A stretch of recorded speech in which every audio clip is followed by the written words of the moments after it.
Good evening. Welcome to South Asia Newsline. I'm Surbhi Sharma.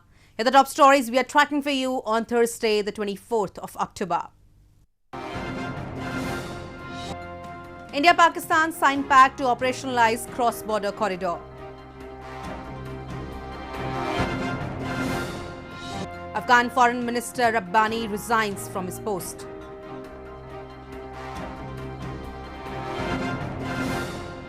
And markets abuzz in Nepal, India ahead of Hindu festival.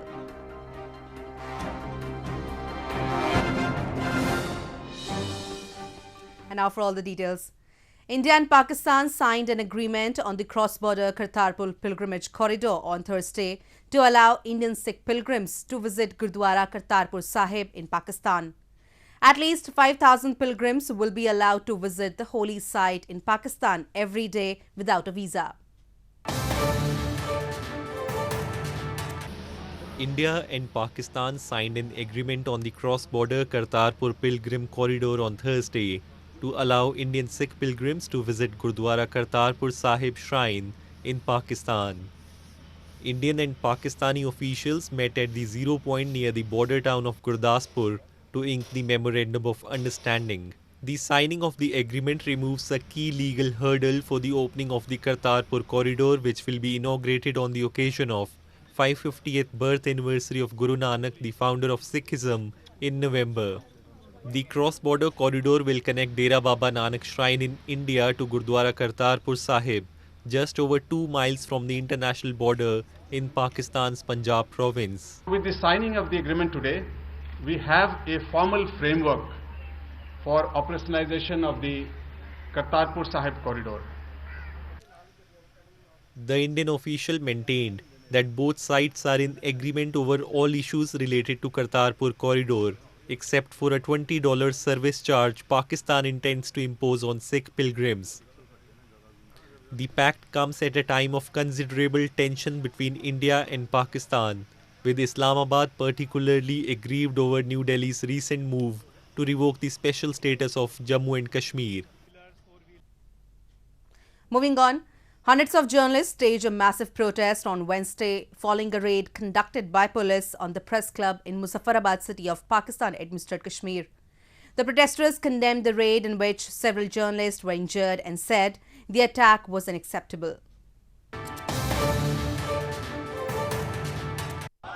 Scores of journalists held a massive protest on Wednesday outside the press club in Muzaffarabad city of Pakistan-administered Kashmir against police brutality on them.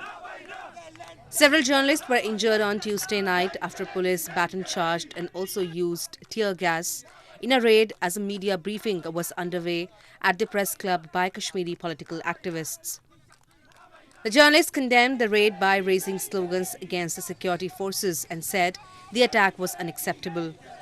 The raid on journalists came on the same day when at least 2 people were killed and several injured after police baton charged on a peaceful crowd in Muzaffarabad gathered to observe Black Day, the day when Pakistani forces invaded the part of Jammu and Kashmir in 1947. और इंतहाई बर्बरियत और जुल्म का शिकार है वहाँ पे लोग, और लोग अब नहीं रहना चाहते पाकिस्तान के साथ। कल एक पुरअमन मुजाहरे के ऊपर इन्होंने इतना बड़ा हमला किया और वहाँ लोग शहीद हुए।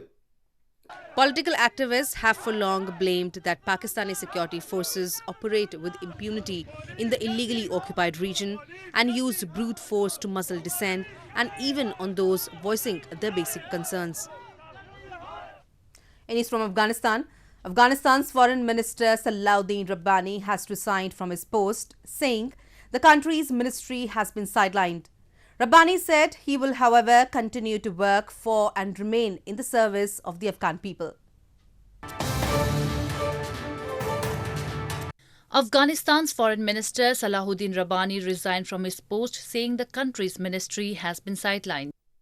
In a resignation letter to President Ashraf Ghani on Wednesday, Rabbani wrote that he is proud of serving as his country's foreign minister under the National Unity Government or NUG over the past 5 years, but at the same time he faced serious challenges in his role.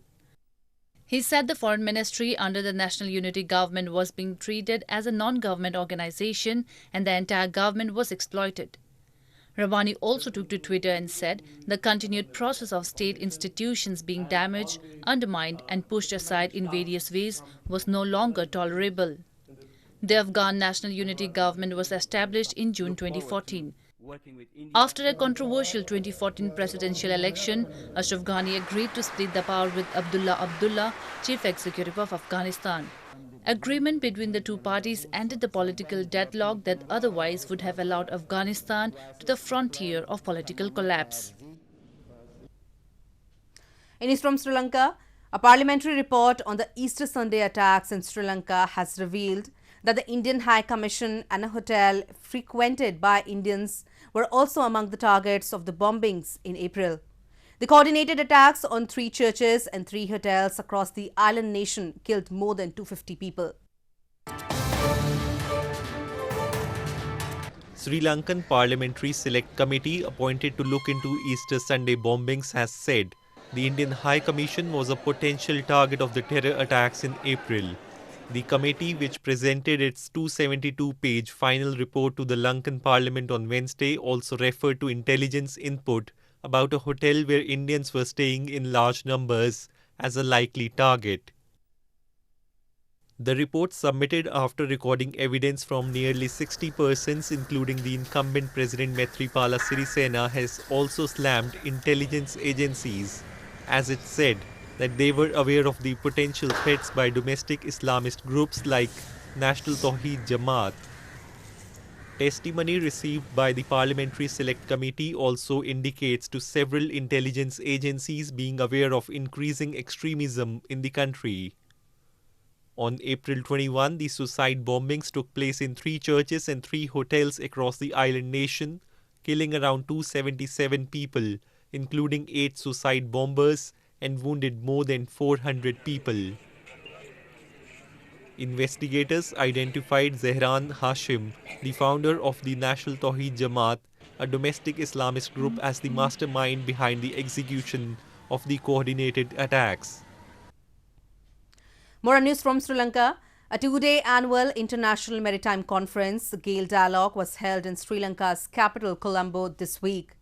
55 countries participated in the conference, aimed at focusing their attention on a greater maritime visibility for enhanced maritime security cooperation. A 2-day annual International Maritime Conference, Gale Dialogue 2019, was held in Sri Lanka's capital Colombo earlier this week, with 55 countries participating to discuss global maritime safety and security.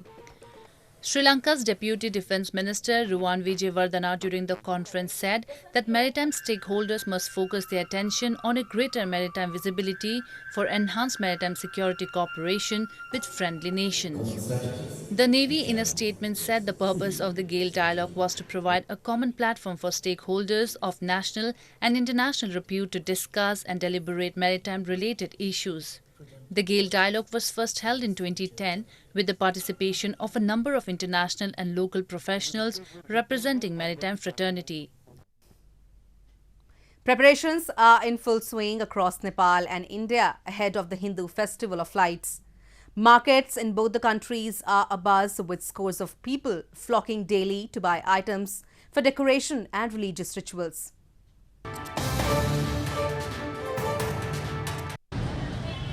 Markets in Nepal are abuzz with the arrival of the country's second biggest festival, Tihar. Asan Bazaar, one of the oldest marketplace in Nepal's capital Kathmandu, is being flocked by shoppers as people prepare to celebrate the festival that shows reverence to elders and gods. As Tihar is regarded as the festival of lights and decorations, the shopkeepers have brought in varieties of decorative and light materials to the market. तिहारमा चहलमहल छ sir हैन अब भिड मात्रै छ हैन फुलहरु या त टिका टाला मात्रै टिकाहरुको मात्रै व्यापार हुन्छ हैन. Meanwhile, in parts of neighboring India, potters and artisans are busy preparing traditional earthen lamps as people across the country gear up to celebrate Diwali, the festival of lights. Devotees decorate their homes with lit lamps and flowers during the festival. They also distribute sweets and exchange gifts with their friends on the occasion. दूर से हमारे पास गिराक आ रहा, design जितना लगाएंगे तो उतना गिराक हमारे पास आ रहा, दूर दूर से गिराक आके लेके जा रहा. The Festival of Lights, celebrated by Hindus both in India and Nepal, marks the return of Hindu Lord Rama to Ayodhya, his birthplace, after defeating Ravana, the powerful demon king of Lanka. The festival is also celebrated in honor of Lakshmi, the Hindu goddess of wealth and prosperity. Favorable weather conditions this year have helped farmers to boost the production of almonds in India's northern Jammu and Kashmir. The trees are loaded with the bumper crop, and the farmers and the dealers both are anticipating high profits. Almond growers and dealers in India's northern Jammu and Kashmir are rejoicing over bumper production this year and are anticipating rich profits. The almonds of Kashmir Valley are widely known for their superior quality and taste and are in great demand everywhere in the markets. According to the farmers, the almond production this year has increased as compared to last year due to favorable weather conditions. A horticulture official said this year almond production has remained about 10,000 metric tons in Kashmir Valley. इस साल तो फसल बढ़िया है क्योंकि 2-3 साल से लोग जो है ना जो दवाई ववाई इसमें लगा रहे हैं उसमें बड़ी मेहनत हो रही है तो खाद वाद भी लगा रहे हैं उसकी वजह से यहाँ का जो बादाम का फसल है इस साल वो बढ़िया निकला है सबसे बढ़िया निकला है क्योंकि हर किसी के पास यहाँ पे बादाम की फसल बहुत ही अच्छी है तो जब इसमें ब्लूमिंग स्टेज पे हमें सनशाइन आवर्स काफ़ी अच्छे मिलने चाहिए और दूसरा इसमें ज़्यादा बारिशें ब्लूमिंग स्टेज पे ना हो. हमने देखा कि इस साल भी इसके लिए एक अच्छा माहौल रहा, अच्छा क्लाइमेट रहा आलमंड के खातिर. तो इस साल भी हमारी जो प्रोडक्शन बहुत अच्छी रही है. ये करीब 10,000 मैट्रिक टन के करीब हमारी इस साल की प्रोडक्शन रही है. Almonds from the Kashmir Valley are supplied across various parts of India. The cool and dry climate of Kashmir is also suitable for fruits like strawberries, apples, cherries, plums, grapes and walnuts, which require moderate rainfall and bright sunshine. The United States Institute of Peace organized a 2-day youth conversation with Tibetan spiritual leader, the 14th Dalai Lama, in his abode, the Indian hill town of Dharamshala. The Dalai Lama interacted with 28 youth peace builders from 12 conflict-torn nations during the dialogue that began on Wednesday. Tibetan spiritual leader the Dalai Lama interacted with 28 youth peace builders from 12 conflict-torn nations on Wednesday in his abode, the Indian hill town of Dharamshala. The United States Institute of Peace, or USIP, organized the 2-day youth conversation with the Dalai Lama to strengthen the abilities of youth leaders to build peace in the world's most violent regions. The 4th annual dialogue commenced on Wednesday with youth peace builders drawn from countries across Africa, the Middle East and Asia. The 28 participants were a part of an exchange program where leaders of the next generation learn about peacekeeping methods and tools of resilience in other countries. We've brought youth leaders from conflict-affected communities to meet with His Holiness for an exchange in which they learn from, they share their experiences doing the work of building peace in their communities and learning from him tools to build their resilience and inner peace so that they can further their work. I've learned a lot about leadership, about transformation, and about positive thinking. In fact, about self-awareness. I've learned how to tolerate one another. I've learned how to share my experience with others and how to be compassionate with others. The Dalai Lama remarked strongly on the increasing use of violence and advocated for a greater role of youth and education in the transformation towards peace. He also reiterated his conviction that education is the key to changing people's way of thinking. Well, that's all we have for you from South Asia this evening. Now our viewers can watch the show on southasianewsline.com. You can also visit us on facebook.com/Asia Newsline and follow us on Twitter @Asia Newsline. That's all in tonight's edition. We will see you same time tomorrow. Good night.